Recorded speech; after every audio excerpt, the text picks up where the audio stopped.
Allez, je vais vous raconter encore une petite anecdote, enfin une grande anecdote.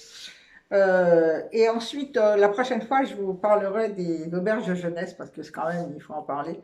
Mais là, je vous parle encore d'un autre voyage. Celui que j'avais rencontré à La Réunion, vous vous souvenez, il s'appelait Garden, et enfin, qui m'avait emmené à l'île Maurice, etc. On était restés en contact, j'étais reparti à l'île Maurice chez sa cousine qui m'avait toujours bien reçu et les enfants qui étaient si contents de me revoir.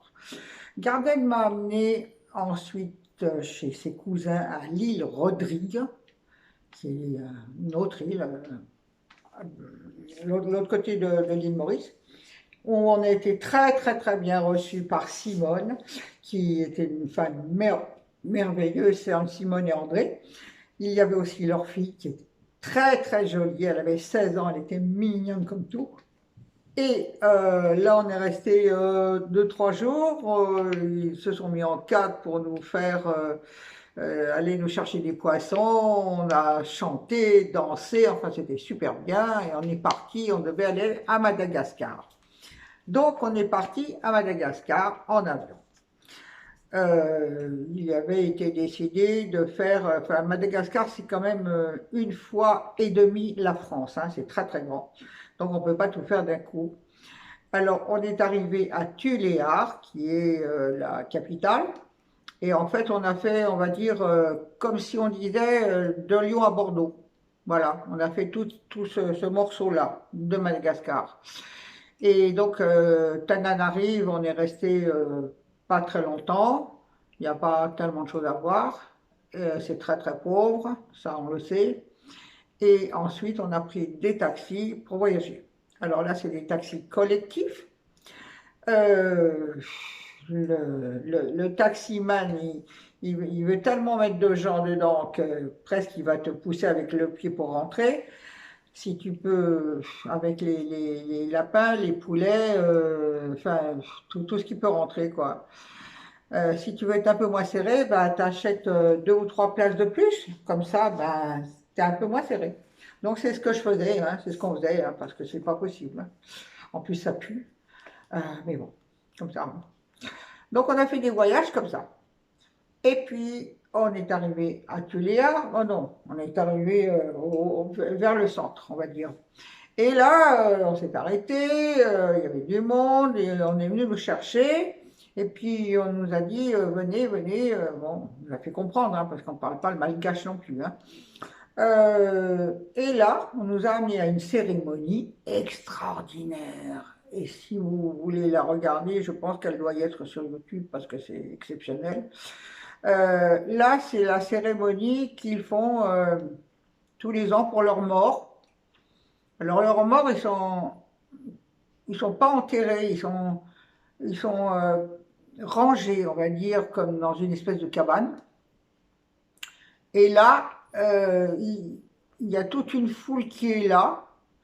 Ils picolent, il y a une musique de dingue, ils dansent, et au bout d'un moment, ils vont chercher les morts dans leur cabane. C'est-à-dire que les morts, ils sont entourés comme des momies dans des linges, et chaque famille qui a un mort là-dedans, et ben, ils le mettent sur l'épaule, et puis sur l'épaule de l'autre, et puis ils dansent avec comme ça.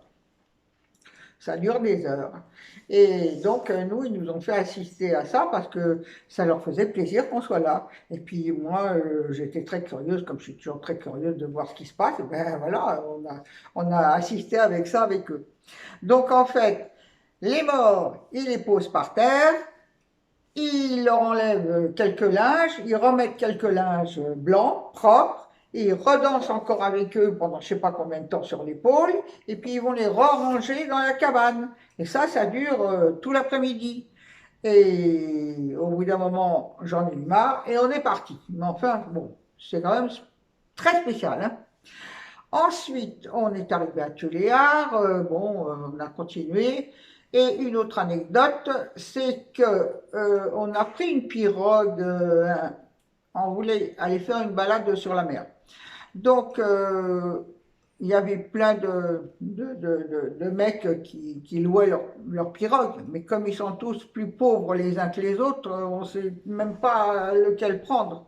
J'ai vu un pauvre handicapé qui avait une pirogue à louer, j'ai dit, bon, on va lui louer lui louer à lui, peut-être ça l'aidera, quoi. C'est tellement pauvre là-bas, c'est pire que tout.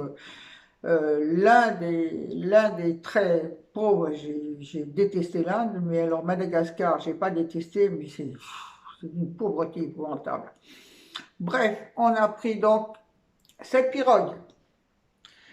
Et donc on est parti, et puis arrivé peut-être 50 mètres plus loin, pas plus, hein, la pirogue a commencé à prendre l'eau et à s'enfoncer dans l'eau, avec nous, et nous avec. Donc évidemment, on s'est rejeté de là. J'avais un petit sac à dos. Garden a eu le temps de prendre le sac à dos, de le mettre sur sa tête. Moi, j'avais le caméscope à la main. J'ai mis le caméscope en haut. Et puis, j'ai nagé comme ça jusqu'au rivage, comme je pouvais. Et puis, lui, pareil. Et puis, arrivé au rivage, eh ben, le mec, il avait disparu. Donc, nous, on a eu de la chance de pouvoir s'en sortir comme ça. Mais ça n'empêche que on a quand même été. Nous c'était pas grave, mais c'était les papiers et l'argent qui étaient dans le sac. Enfin bon. Après, il a fallu rentrer à pied, parce qu'on ne savait même pas où on était. On est rentré à pied, on a fait un bon bout de chemin à pied, et on a fait tout sécher à l'hôtel. Mais enfin, ça aurait pu être un peu plus craignos. Mais bon, ça a été. Et puis après, on a changé d'île. Enfin bon, je ne vais pas revoir. Je vous raconte que les anecdotes vraiment aventureuses. Le restant, bon, après, j'ai dansé avec les enfants sur une plage, c'était merveilleux. Ils ont été ramassés plein de coquillages, c'était magnifique. Enfin bon. J'ai tous les films de ça, hein. J'ai tous les films. Mais bon, je ne peux pas vous faire voir les films, on en verra après. Et la dernière chose que je peux vous dire pour Madagascar, c'est que là, ça aurait pu être vraiment très grave et que j'aurais pu laisser ma peau. On aurait pu laisser notre peau. Donc, on était sur cette île et on voulait repartir à Tuléar. Et on nous avait dit que la mer était mauvaise, que la tempête allait arriver, etc., etc. Donc, on a attendu plusieurs jours.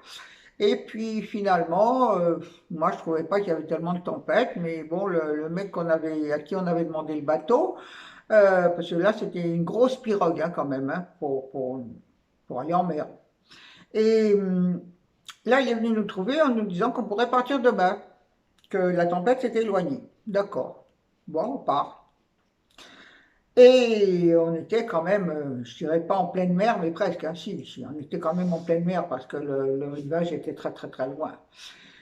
Et donc, on continue, voilà, on a vu, il y avait les voiles, et puis le vent se met à souffler très fort, la pluie commence à arriver très fort, ouh là là, et la tempête arrive, et là c'était terrible, terrible, ça faisait un bruit terrible, on était trempés, tous les bagages trempés. Le mec il nous dit que là on était dans une zone où il y avait à peu près 300 mètres de profondeur. Ouh,